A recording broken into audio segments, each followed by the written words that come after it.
Hello, welcome to the lecture series on automobile engineering. In this session, it's going to be a very short session. I'd like to discuss about IC engine fuels. So you know that I've been dealing with two types of engine. One is the petrol engine and other one is the diesel engine. And the fuel that is used here is petrol. And fuel in this case that we use here is diesel. The chemical formula for petrol is C8H18. Right, we approximate as C8H18. Okay, we call it as an octane because there are 8 carbon atoms are there, C8H18. And for the diesel, the formula that we use is C12H24. Correct? But actually you will have chemicals having C10H22, C15H28 like that. There are saturated and unsaturated hydrocarbons present in that. Now the formula is C8H18 for petrol and C12H24. C12H24. So these are basically fossil fuels. Correct. So now if I take C8H18 and if it undergoes combustion, say oxygen, say nitrogen, then it is going to produce, C will become CO2, H will become H2O, nitrogen is an inert gas, assume that it comes out as it is, right, plus energy will be released. I'll represent like this is energy. Let us say C8H18 is 8 CO2 here, 9 H2O here, so 8 O2 here, 4.5 O2, that means it is 12.5 O2. So for every 1 mole of oxygen, 3.77 moles of nitrogen is separate. So you are going to get here 12.5 into 3. Let me multiply with 3.76. So whatever nitrogen I have supplied, it will come out as it is. But in reality, it's not like that. So probably I'll supply more than what is necessary or sometimes less than what is necessary. Accordingly, this will vary. And another thing is this completely the carbon may not get converted into carbon dioxide. Even there will be traces of carbon monoxide. And nitrogen also may get oxidized and you may get even NOx. And if there is excess oxygen, probably even oxygen will come out. In reality, in the exhaust, you find CO2, CO, NOx, correct, oxides of nitrogen, excess oxygen, even water vapor, all these things will be present. Plus you will get energy.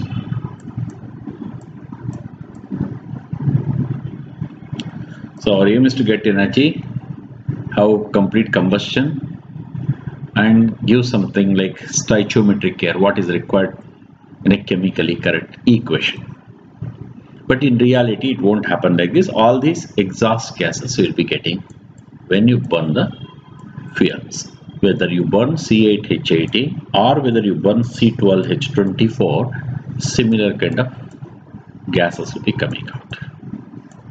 Maybe other chemicals also exist in a transient state. So nowadays, we know that the carbon dioxide is responsible for global warming. And CO, you know very well, it is poisonous. NOx is also considered as a pollutant which creates a lot of health hazard, right? Hazards.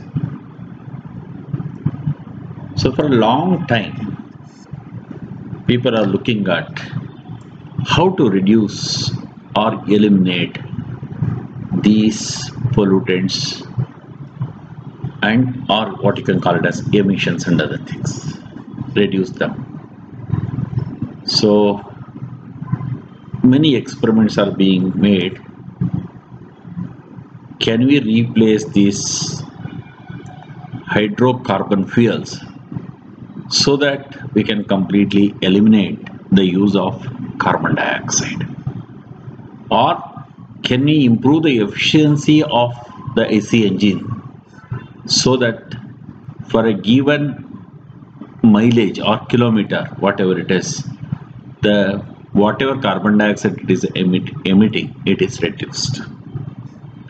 Over the years, lot of laws were introduced to control emissions.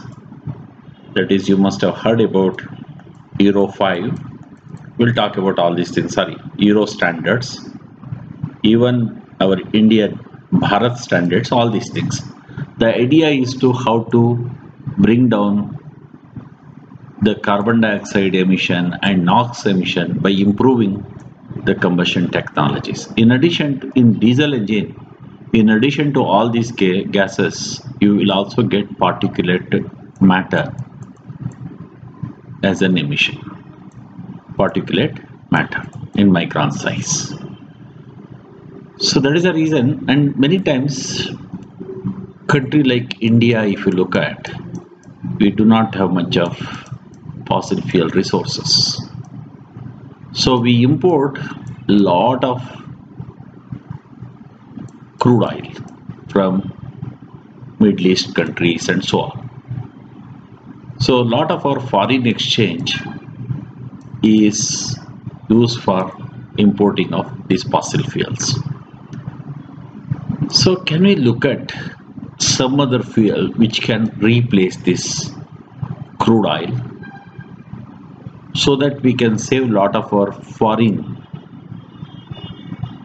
right, currency? Another thing is, second thing is, can we in the meantime also look at reducing the pollutants that are being emitted by such engines? It's not only thought of India, and many countries which are not having those crude oil resources have been thinking about that. So for a long time, these experiments are happening. What are the alternative fuels that we should look for? But however, though many trials, experiments have happened, people are using, but no fuel is able to completely replace the use of fossil fuels in IC engines. Now at present, lot of experiments are being made to use electric powertrain. Even the batteries that are to be charged, for that you require electricity. But however, people are talking about using non-traditional and non-fossil fuels, traditional energy sources to generate electric power and charging the battery, right? So all these experiments are going on, but commercially viable alternatives have not been, really no, you can say commercially viable solutions have not come yet. So what are the alternative fuels people have been experimenting, have been using? These are some of the things. Alcohols. So both you have methyl alcohol, okay, methyl, and ethanol, they call it ethyl alcohol,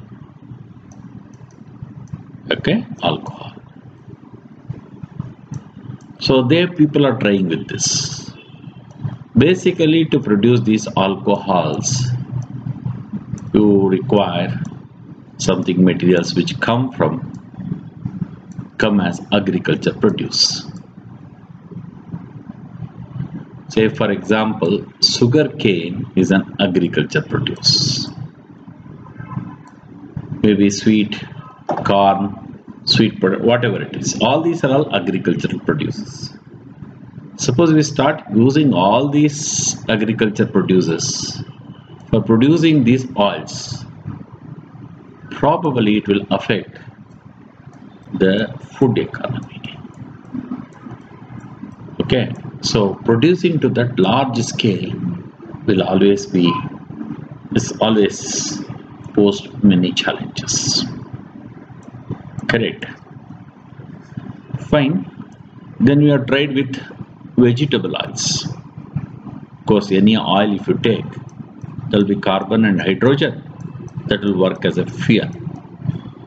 But again, the same question, vegetable oil is also an agricultural produce. Can we meet that large scale requirement? Large scale requirement. So, is it going to affect the food economy? These are all the questions next. Recently, a lot of trials have been made using biodiesel, producing and using biodiesel. Of course, this also has an agriculture base, but they are talking about producing this kind of diesel from non-edible agricultural products, non-edible. But however, you require large amount of agriculture land. So agriculture land, if they put this agriculture land for producing these kind of agricultural produce or products, then that will affect probably food production.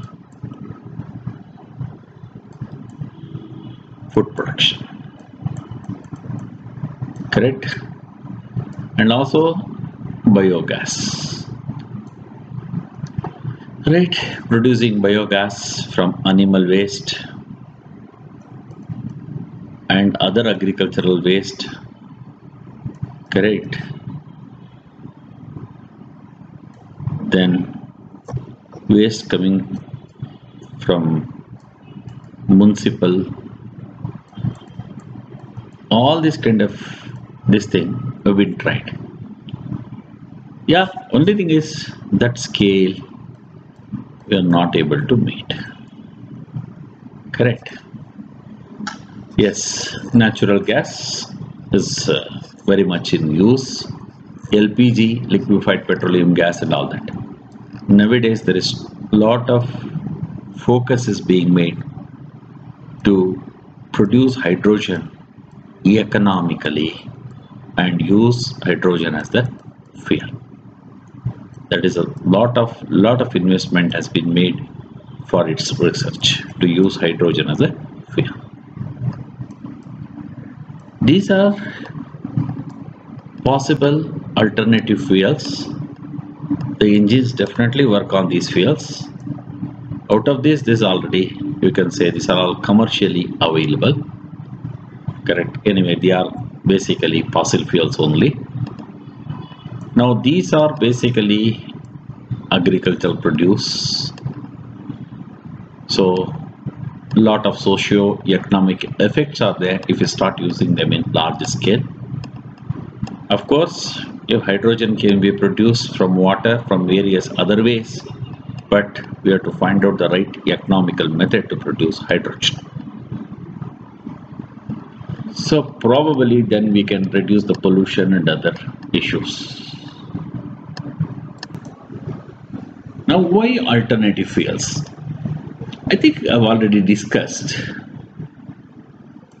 conventional fuels, that is fossil fuels, are running out. Sorry, conventional fuels are running out. Maybe after a few years they may not be available at all. Conventional fuel, as I mentioned already, they emit gases which are responsible for global warming. Also the gases which are hazardous to the complete environment. Maybe animals, human beings, even the plantation. So as I mentioned, carbon dioxide is one which is very much responsible for global warming. Many times, as I said, so I would like to save the money, particularly foreign exchange, to buy the fuel crude, right? There is a lot of waste available, like biodiesel. Many times from the waste oils we produce, reuse waste. There'll be more choices. Will be helping us so many fuel economy and more convenience. These are some of the reasons why alternative fuels are very much preferred. Thus, there are many advantages of using alternative fuels. Now, see, as a fuel to qualify, what are the properties it should have? So here, these are what we call them as something, the properties. Of course, there is formula also. So there are chemical and physical properties. We have listed out all the properties over here for different fuel. So methanol, ethanol, CNG, LPG, hydrogen, vegetable oil, like this. So what should be the chemical formula? What is the chemical formula? If you know the chemical formula, from that we can also find out what are going to be the products, what is going to be the energy released, all this we can determine. What's its molecular weight, what's the carbon, hydrogen content in that, oxygen, the density of the fuel, specific gravity, freezing point, boiling point, vapor pressure, specific heat, viscosity, water solubility, electrical conductivity, latent heat of vaporization, lower heating value, right? This is the calorific value part of it. Flash point, auto ignition, flammability, stoichiometric air fuel ratio, flame spread, flame visibility, octane number, cetane number. I'll explain these. What is this octane and cetane number? So if you have studied combustion thermodynamics,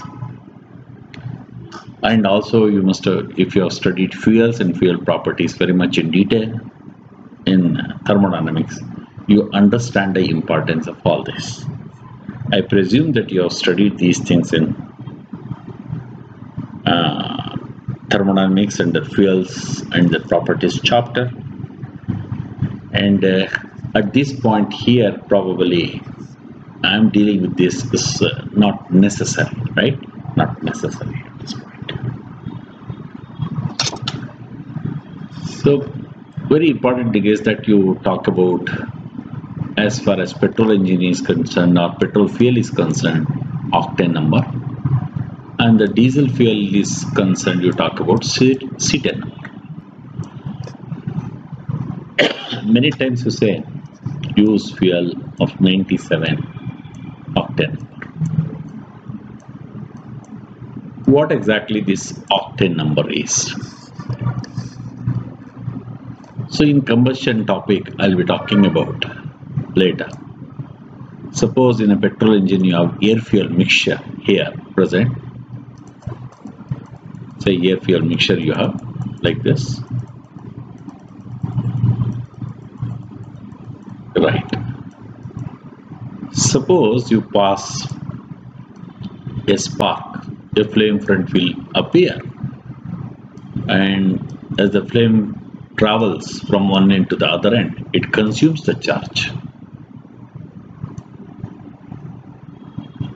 There is a chance that end charge gets this radiated heat and prepare itself before this flame traveling and consuming the charge.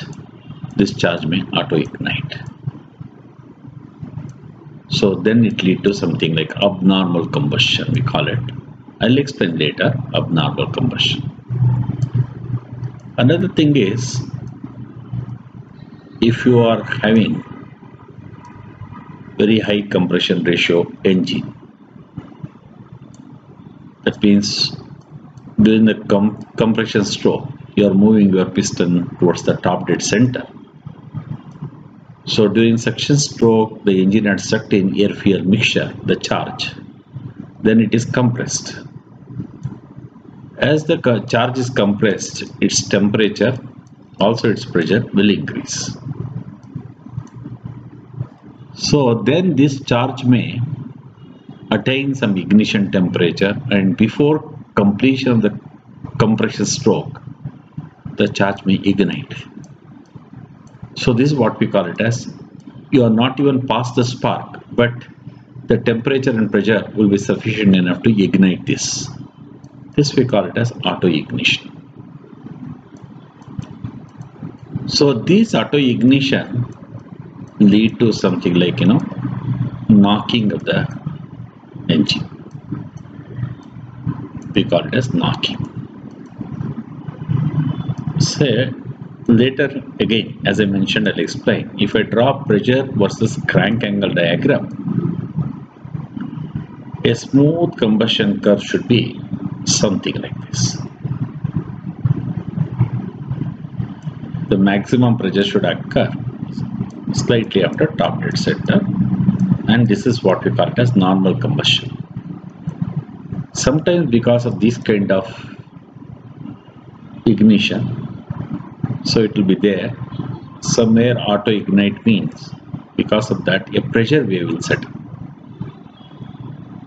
This will knock the engine. This happens because of this auto ignition. Abnormal pressure rises will happen. Okay. So tendency of fuel for auto ignite is decided by the octane number. What is octane number? I am talking about, you take a fuel, a mixture of isooctane, that is C8H18, and alpha methyl naphthalene, this is called as, say here, trimethyl pentane. Okay, this is a fuel. This have very high knocking tendency. This will have very low knocking tendency like this. Let us say we take a beaker and let us say 87% of this is isooctane and remaining 13% is this 2,2,4 trimethyl pentane like this. This mixture you have. And let us say what is the knocking tendency it gives in this engine. Find this mixture. And your fuel which is available in the, say in a petrol bunk or whatever it is, that fuel which you fill into your engine, they give the same knocking tendency, then this fuel will have an octane number of 87, we say. So it is by volume.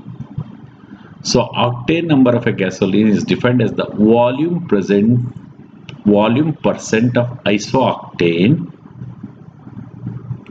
that is an isomer of octane, sorry, in a blend of isooctane and normal heptane. I said I'm sorry, I'm extremely sorry, right? There is, I think I misread it. This is isooctane and normal heptane, sorry. normal heptane. Please forgive me. Like, so it is a percentage by volume of isooctane present in a mixture of isooctane and normal heptane. The isooctane chemical is 2,2,4 trimethyl pentane. I'm sorry. Isooctane and normal heptane. Though I was knowing it, I made a mistake. I'm sorry for that. An 87 octane gasoline, for example, has the same octane rating as a mixture of 87 volume percent isooctane and 13 volume percent normal heptane. Okay, this does not mean, however, that the gasoline actually should contain these chemicals in this proportion. It simply means that it has the same autoignition resistance as described in the mixture. Okay, the octane number is a measure of the autoignition resistance, which I mentioned like this. Higher the octane number, the better the resistance is, and less will be the knocking tendency. So then knocking tendency is less, then I can use higher compression ratios. And if I use higher compression ratios, then efficiency is for a petrol engine 1 minus 1 by compression ratio to the power of gamma minus 1. Okay, so higher the compression ratio, this value will become smaller. Efficiency, thermal efficiency of the engine will improve. Okay, so better. So we should try to have the fuel which will have higher octane number. Okay, so isooctane is given a maximum octane number of 100 and normal heptane given a octane number of 0. Okay, that's what exactly, I hope you understand these things like this. But there are certain fuels which will have much more than 100, then we use the number, what we call it as fuel, as a performance number rather than octane number. It is something to do with ignition lag. Okay, ignition lag. Let me summarize. Octane number is percentage by volume of isooctane present in a mixture of isooctane and normal heptane. If this, suppose an octane number of 80 or 90, whatever it is, if you say I take a fuel with 80% isooctane and 20% normal heptane and study its knocking tendency with the given fuel, right, is also give the same knocking tendency, then this fuel will have an octane number of 80. Isooctane will have 100%, this 100 octane number, and normal heptane has 0 octane number. If there is any fuel which has an octane number greater than this, then we use the word performance number. It is something to do with ignition delay. Ignition delay. Ignition delay. Shorter the ignition delay, knocking tendency is very high. Correct? So when we study the combustion, I will be talking about these things very much in detail. Okay? I think subsequent topic I will be talking about the combustion part of it. So we prefer to have fuels which are very high octane numbers. Many times we add additive to the commercial fuel to improve its active octane number. Correct. Sometimes people used to use tetraethyl lead, correct, to increase the octane number, but it is poisonous. So nowadays, right, it is not allowed to use these kind of additives. So then what is C10 number? This is applicable for diesel engine. Again, as I said, let me not make the mistake what I did there. Defined as the volume percent of normal hexadecane in a blend of normal hexadecane and methyl naphthalene. Okay, these are the things.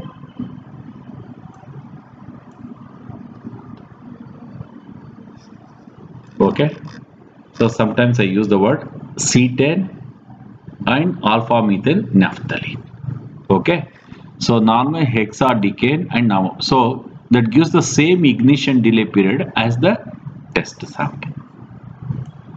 So as I said, in a petrol engine, the knocking occurs here on the end stage. When we study the diesel engine combustion, you will come to know that. So first the air is compressed, the fuel is injected here, then fuel takes some time to mix and attain ignition temperature, then a flame front appear. Here you are injecting the fuel. This is the top dead center. Please know that you are injecting the fuel at this point. A flame front will appear. Then we call it as an abnormal combustion. Then we call it as normal combustion, and so on. This period we call it as ignition delay, which will have both physical delay and chemical delay, which I'll explain later. Larger this delay period, then more fuel gets accumulated. Then there will be abnormal combustion will happen with this kind of a pressure wave setting up. So it happens here itself before the completion of combustion. Starting of the combustion only it happens here. End of combustion it will happen. Okay, this we call it as a diesel knock. Correct. If there is too much of this methyl naphthalene is there, then this ignition delay will be very large. Okay, this gives an idea about the ignition delay. A fuel with a C10 number of 40 will perform the same in the engine as a blend of 40% normal hexadecane and 60% 1-methyl alpha methyl naphthalene. C10 number is actually a measure of fuel's ignition delay, which I told you about this. So it has a very high C10 number, means this ignition delay is smaller. Low C10 number means ignition delay is larger. In a particular diesel, higher C10 fuels will have shorter ignition delay period than lower C10 fuels. C10 numbers are only used for the relatively light distilled diesel lines. Okay, the C10 number is a measure of the combustion quality of diesel fuel under compression. So yes, as I mentioned, same thing, like higher C10 number means that the diesel will ignite readily and therefore perform better in diesel engines. That means rough running, actually the vibrations can be reduced. This is what we call it as from the diesel knock can be avoided. If the diesel knock you are avoiding means to say, definitely you are running the engine very smooth.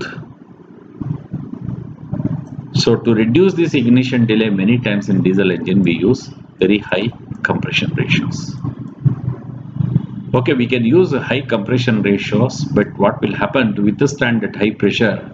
The engine weight will increase. That is the problem. So we cannot increase the weight of the reciprocating parts beyond a certain value because engine response will reduce. Is that okay? So they use certain additives to reduce this. That's the main thing. But again, those additives should not undergo combustion and emit any poisonous chemicals. Okay, so that's what it is. It is better we always use high C10 fuels. That is the difference between octane number and C10 number. Okay, this is used for petrol engine. This is used for diesel engine to represent the quality of the fuel that we use. Petrol fuel quality, octane number will give you petrol fuel quality, and C10 number will give you diesel fuel combustion quality basically. So that's what in brief I wanted to tell you about the fuels that we use in IC engines and various alternative fuels. So whatever alternative fuels we are talking about, I think such alternative fuels should be able to give, if at all you are using for petrol engine, they should have very high octane number. If you are using them for diesel engines, then they should have high C10 number. That's how they play a very, very important role in designing and operation of engines. So that is enough in brief. I assume that you have studied very much in detail about fuels and combustion in thermodynamics. So for understanding just the combustion of fuel and how exactly an IC engine operates, combustion in IC engine, to understand this thing, probably this many ideas are sufficient. Okay, with that, let me stop at this point. Thank you very much.